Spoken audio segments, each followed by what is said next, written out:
In your latest mock draft, which fans can find at NFL.com, you had them selecting Texas offensive lineman Kelvin Banks. Hot seat now. Why him? Why the fit? Why was that the selection that you made? Well, when you think about Ben Johnson, the success that he had in Detroit, so much of it was about the offensive line and how Detroit was able to dominate in the trenches. If the Bears want to dominate and catch up with their division rivals, they have to be able to own the line of scrimmage.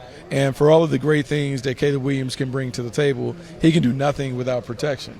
And we have seen, when you look at the teams that are in the Super Bowl, it was about the offensive and defensive lines. It was about being able to dominate at the point of attack. And if you're Ben Johnson, you have to make that a priority, because before we can do the fun stuff, you got to be able to do the basics, and they have to be able to do the basics well to get to that. Can I hop in just real quick on that follow-up? Is that next to Kelvin Banks' name, it doesn't say OL, it doesn't say OT, it says OT/OG, guard/tackle. Why is that distinction important? Because I've seen you talk about Kelvin before about the possibility of sliding inside.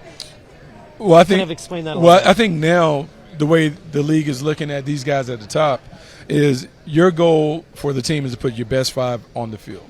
And so if you have someone who has position flexibility in their past, then you're more likely to move them inside. Let's just think about the Philadelphia Eagles. We use them as a point of reference. Mekhi Becton spent most of his time with the Jets outside. The Philadelphia Eagles get him where they put him, inside. And what are they able to do? They're able to dominate with Saquon Barkley and the running game and those things. Now more than ever, it's about taking your five best players and moving them around to put the best front line that you can in front of the quarterback. Do you think that a guy like Banks is especially attractive to a guy like Ben Johnson because of all of the things that Ben Johnson likes to do with his offensive linemen? I mean, he even said it in yesterday's press conference, like, it's not just about your first five, it's about the sixth, the seventh, the eighth guy, because A, they're going to play significant snaps because of injury, and B, we know that Johnson loves to do really fun things with that front.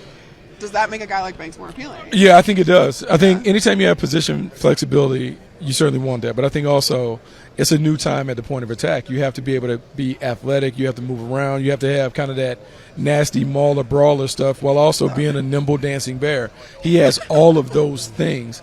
And if you're Ben Johnson and the Bears and you're just thinking about building your team first to win in the division, well, let's look at the front lines that are in the division. Minnesota does all that creative, chaotic stuff at a point of attack, so you have the guys to move. Think about Detroit and how they want to make everything a fist fight in a phone booth. You think about the Green Bay Packers and how many first-rounders they've committed to their front line.